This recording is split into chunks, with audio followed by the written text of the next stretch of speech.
Hi, so I'm Miguel and I'm the co-founder of Husky Craft Beer, and I'm going to run you through the process of brewing. Room, beer is made out of 4 ingredients. The first one is water and the second one is malt, and they're added in this order. So first we heat up the water and then we add malts to. So malts are basically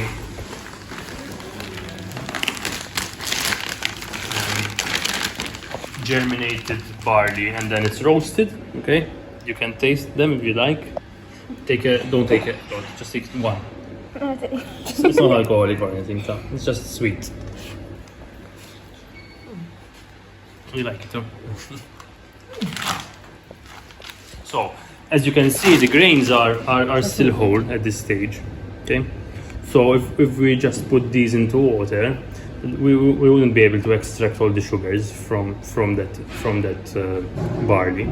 So what we do is we grind them early in the morning to crush them into finer pieces. Let's say we divide this by 6 or 8, and that makes the mesh, starts the meshing process, which I can show you where it occurs.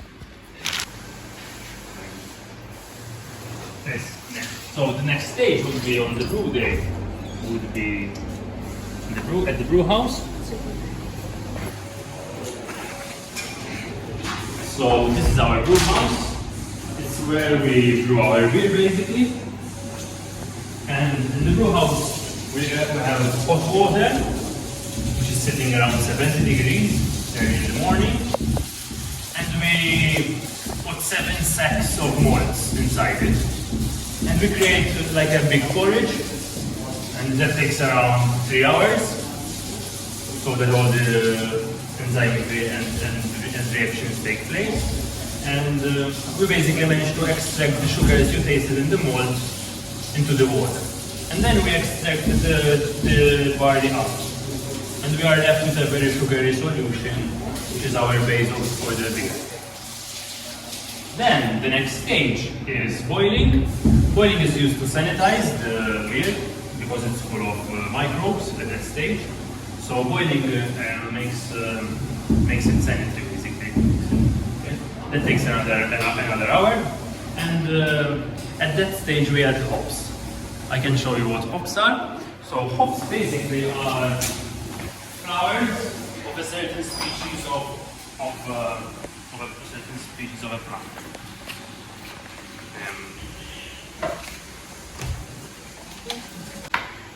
So at the end, the beer is fermented inside of these tanks, okay? And I can show you what it looks like inside. So the beer sits in there for around 3 weeks. And as you can see, that brownish or light brown, that is yeast from the beer, okay? So even though we try to clean the beer before packaging, we still have yeast sitting on these. Okay, so anyway, it's not important.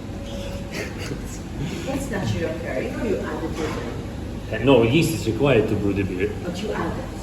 Yes, definitely. Yes, and there are types of beers that you don't add it. So the yeast, the natural yeast that's found on the.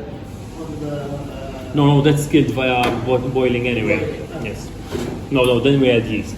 So after you boil it at that stage, then you introduce yeast? Yes. So I was at... Fermentation of the bubbling. Exactly. Can I just see one part and we can continue from the boiling stage, because that's where the third ingredient goes in, which are hops. Right? Flowers actually, but for freshness sake,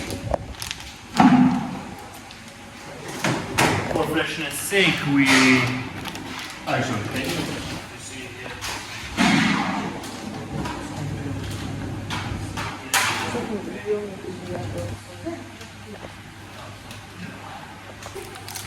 So when hops are harvested, to maintain their freshness, they are pelletized. So pelletized is like making them in pellets, which compresses them and reduces their surface area with surrounding air. So it maintains its freshness for longer. Okay. So this is a very potent hop. So the right way to smell a hop is by rubbing it in your hands like this, in your fingers, okay? And then tipping your nose slowly, because it's too powerful if you sniff it very, very closely. If you want to have it right.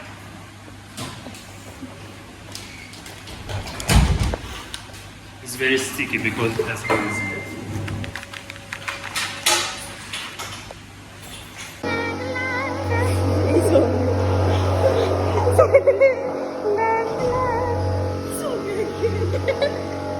We had the hops.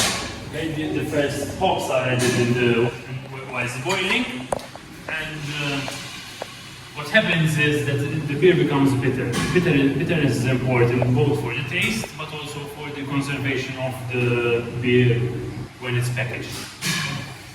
And after the boiling is done, we chill it quickly. Come. So the aim is to chill the whole batch of beer in 30 minutes. And we chill it through this heat exchanger. So this is called a heat exchanger. It's basically lots of plates of cold water and hot beer running in opposite directions, but without actually them being mixed. And then it's put into the tank, okay? Exactly like you see right now. So through a side glass, and it goes to the bottom. Okay. Now, when we chill all the beer, it sits around 20 degrees, and we add yeast inside the tank. So that's the fourth ingredient. Okay? The yeast basically ferments the sugars into alcohol and CO2 and esters, which gives the beer that particular flavor of fruitiness, such as. Yes, so this is a tank which we brewed. Today is Friday. We brewed this on Tuesday and Wednesday, and it is currently fermenting. You can see the CO2 blowing off inside the bucket. Okay. So what happens is that currently the yeast is fermenting the sugars, and it's excreting CO2. Tiny yeast cells are excreting CO2 from their cell wall. Okay, and it ends up obviously inside the tank. Okay? If you want to smell CO2, CO2. Have you ever smelled CO2? It burns your nose a lot. Okay? That's why it's